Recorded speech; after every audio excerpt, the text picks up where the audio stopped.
Good morning, everybody. You're here with Jen and Sharon for coffee. Oh, Sharon, I lost your picture. It just says Sharon's iPhone.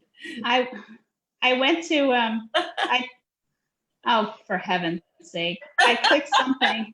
Am I back? Yay. I clicked something and it put me in safe driving mode as if I'd be driving while I was doing a Zoom. Okay. That would be pretty bad. Well, good morning. Yeah, right. I'm sure there are people who do it. Don't recommend it. Let's not take time while we drive. That's not cool. So okay, I know we're here to talk today about decluttering and purging and stuff, but I'm going to throw you a little curveball. Because I had something very exciting happen this morning. Yes. And it's totally off topic. May I have your permission? Absolutely. Okay. This is like the most exciting thing that I think has happened since quarantine. So prepare yourself. Okay. I don't know if I told you. Okay, Sharon and I both like cats. Get over it. I'm sorry if you're not cat people. You have to indulge us for just like 1 minute here. I've been taking care of this sweet little feral pathetic cat that's been coming to my door for months. I call him Freddy. I don't even know if it's a he or a she. I guess it can go either way, Freddy, right? Pitiful thing. It's flea bitten. It's got flies on it. It's got a crusty nose. I mean, only a mother could love this pitiful creature, but I really have wanted him to get some vet care. He's shy. He's afraid of people. He'll come over. He'll let me feed him, but he won't let me pet him or anything. This morning, I managed to get him into a crate, and I took him to the APL, and hopefully they're gonna fix him up. It's gonna be like the Wizard of Oz, where they go in and they make him all fluffy and pretty, and like maybe they'll trim his nails, and I'm sure he's gonna get some parts snipped, and I don't know what else, but I pick him up at 4:30 today. So if you're dying to know how this story ends, leave me a note in the messages. Well, I think we know how the story ends. You pick him up at 4:30 and he stays with you forever and ever.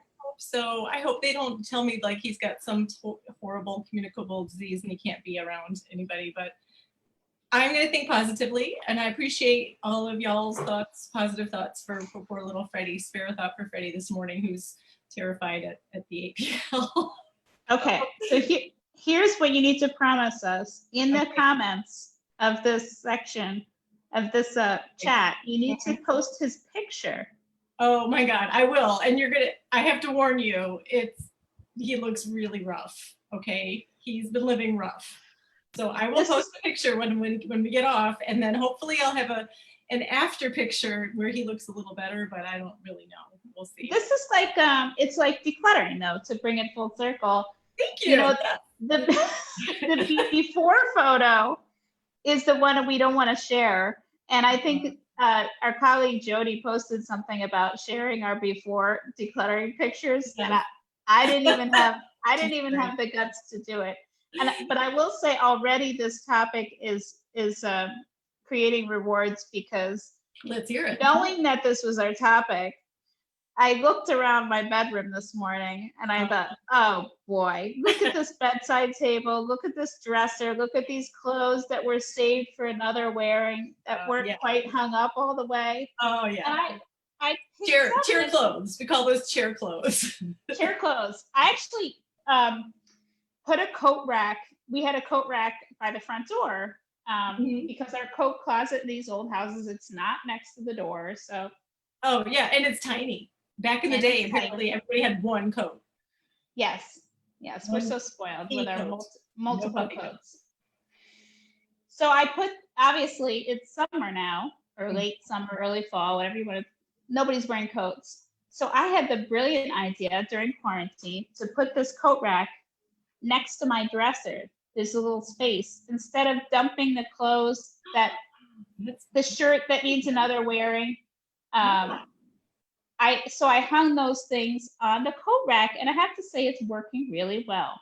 That's really brilliant. I think that could be a great solution for a teen kid's room also, because let's face it, I mean, the clothes are always on the floor and you don't know which ones are clean and which ones are dirty.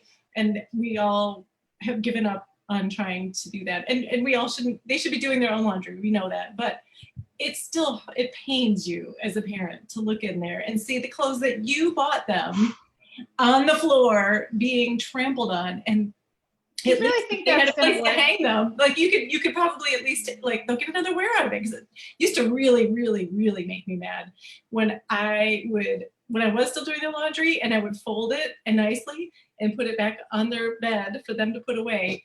And because it was too much work for them to put away, they would throw it back down the laundry chute. I That's would find it exactly like my still pet folded peeve. in the laundry chute. I'm like, no, you didn't. That is the worst. I'm doing double work because Yes. you couldn't put your clothes away. And that's when I start to draw the line and say, you're going to have to do your own laundry if you're doing that to me. Yep. Because it's to me. It's all about me. Oh, it's always all about us. Let's have no illusions. It's always about us. Anyway, so tell us, that's not exactly decluttering. Are you decluttering during the pandemic? I am decluttering big time. And So, why? Because this is a trend. This is everybody's decluttering. I was a little disappointed to find out that I am, just a trend follower after all.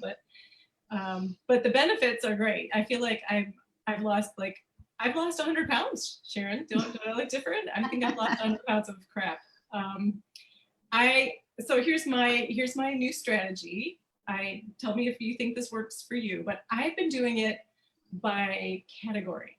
So I went through and I cleaned out all of the school supplies that we've accumulated for 13 years, which is great because now the ones that I know, like I kept things we need and I made the pile of things we don't need.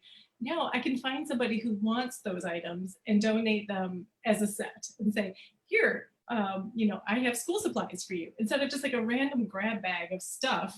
Yeah. Take to the Goodwill and then you don't know what they're doing with it, which is fine. That's a good choice too. But I like the idea that somebody might actually be able to get some life out of it and it won't just clutter up a landfill. So I've been doing Very that. smart. Here's a couple of things you might not think about in terms of category cleaning. We had a lot of old medications. Yeah. Medications. I went through all the closets and I just collected the ones that they're expired, nobody's using them. And I know that they have to be disposed of safely. So it made sense to collect those all in one place. And now I just need to find the place where you take them to dispose of them safely. I think maybe the police station does that. Yes, in our town, we have a drop box in the police station that allows you to drop things off. And if you have, I discovered that nobody wants, I don't know if you have this problem in your house, but nobody wants old EpiPens because of the needles and stuff.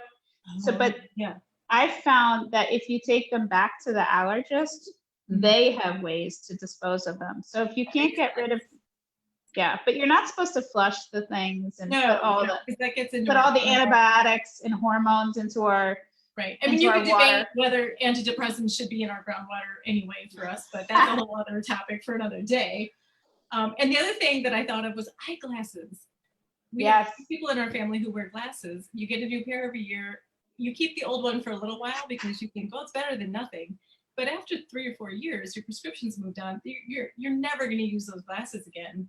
And I remembered that my optometrist, they have a box for glasses. Yes. They can give them to people who need glasses, or they can, I don't know, they can reuse the lenses or whatever. Somebody probably can use it, is my point. There's so much stuff in our houses that somebody could probably use. So I'm trying to do it by category rather than by room, because first of all, I find that really overwhelming. Like if you go into one room and there's just so much stuff, you don't know where to start. But if I'm just only looking for one type of thing and I'm cleaning it out of all the different rooms, I feel more accomplished. So that is my strategy that I am sharing with you. So how is it going? I don't know if this comes from us both coming from frugal families, but I have this, I can't just throw the things away. Oh God, no. And also I have a tendency when I go through things to think, oh, well, maybe I could use this, or I should be using this, or I forgot I had this and I really do want to use this. My approach during this pandemic, I got this bee in my bonnet that I needed to start decluttering. I think it's a control thing. Like we feel like everything's out of control, not to mention we're in our houses all the time. So we're just seeing this stuff and living here more than we ever have. But I think there's also this sense like I need clarity and I need order because everything else in the world is just cuckoo. So what can I do to just like make my daily life a little better and a little simpler and clearer? So anyway, that's, I think, why I started getting this. And I started with, I'm not doing Marie Kondo because I'm not pulling everything in my house out at once, but the one piece of advice that she had is to start with your clothing. And so my idea was not just to pull things out of my closet and get rid of them, but to think, am I really going to wear this? So I actually had the goal that I'm just going to wear everything, all of my clothing, with the exception of like dresses that are for fancy events or no ball gowns. I mean, I'm not Wear a wearing ball any gown to dinner when you're having like hamburger helper and tater tots. Come on. Well, there was that trend of people putting on their wedding dresses right after the pandemic started. Did you see that on social media? I'm sorry, who still fits in their wedding dress? No way. There ain't no way. Yeah, that ship has sailed, I believe. But sailed and docked somewhere else. But I did go through and I figured if I'm not going to wear this thing, or if it doesn't look quite right, who cares if I'm in my house all day? Like if it's a shirt that kind of like rides up uncomfortably or something, and I can't quite remember how it feels, like I would just wear it for the day and think, no, this isn't happening, or I just don't like the way it looks. And then you're gonna get rid of it, right? I mean, you're not keeping on these things that there's something wrong, right? Okay. No, it gave me clarity, and I felt like this was the time to do it, since I didn't have to go to my tried and trues every day because I wasn't going out, especially at the beginning of the pandemic. So my clothing is pretty well sorted through. That's excellent. That's excellent. My best buddy from college yesterday sent me a text. It was really funny. She goes, I just went and bought my new fall uniform for work at home today. And it was like 3 long sleeve shirts of 3 different colors that are from like Eddie Bauer or something. Comfy, soft cotton. And we just laughed. We're like, okay, yes. I mean, you do kind of like find your work from home uniform. And if you find, like, I'm one of those people, if I find a pair of jeans I like, I'm just going to go buy 3 of them. Oh, yeah. I'll never find them again. So the clothing these days is like it's like a mullet wardrobe, right? Because you only need to be presentable in the front, and then you can have the party of your choice. This is on the top, party on the bottom, right? Yeah, my husband was in a suit coat and a shirt and tie this morning, and I don't know, shorts, I think, or pajama pants on the bottom. Adidas shirt probably, and slides, right? Yeah, that's the frat. I think that's the frat boy mullet, or the work mullet. I forget. There's a name for it. Somebody will tell us. Oh, well, we could just call it the Zoom mullet. The Zoom mullet. That works. It works for everybody. So yeah. So Sharon, I decluttered something else this week. I don't know if you've noticed, but there's some of this. Your hair, yes. I already got a preview of this cute hair. It's so cute. You have this nice little curl too that makes it look so stylish no matter what length it is. Oh, bless you. Thank you. How does it feel? It'll never look like it does when you come out of the salon. We all know that, right? Like there's the first day of your hair, and then there's the rest of it. There's the salon blowout. Right. And that lasts one day. So I enjoyed it for a day. It's like being a different person. You're like, oh, I'm a different person today. And then the rest of it is going to look like this, which is fine too. But I'm just happy to have my neck back. I felt like, oh, it felt so good. I feel like my head feels lighter. My stylist was funny. She's like, you were one of the people I really thought you'd be in here. Like you would figure it out, or that you would take the scissors to your own hair. She said, I didn't think you would be able to stick it out this long without getting a haircut. And I said, well, it kind of became like a challenge after a while. Like, I'm like, how long can I let this go? And I'm just gonna see what happens. So that was a little personal decluttering I did, and that felt good. And as we've talked about this before, I think a little self-care is not a bad thing. You know, we deserve it too. We're doing a lot for everybody else in our house. We're cleaning up their crap all the time. Why can't we do something nice for us, right? Look at a new lipstick, Sharon. I give you permission. Oh, thank you. So I can wear it behind my mask? Actually, yeah. Okay, that's a problem too. But I can wear it for coffee with Jen and Sharon because it's your Zoom lipstick. The lipstick is really for our viewers, not even for me, right?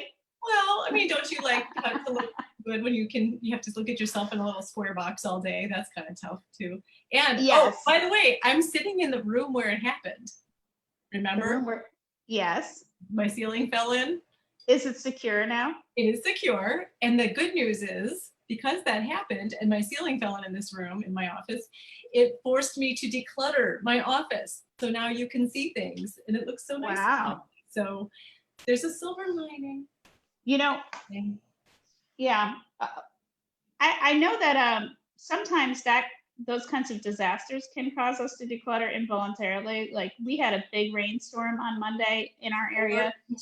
4 inches in one day. That's a lot for these parts. And we had a lot of people whose basements got really wet.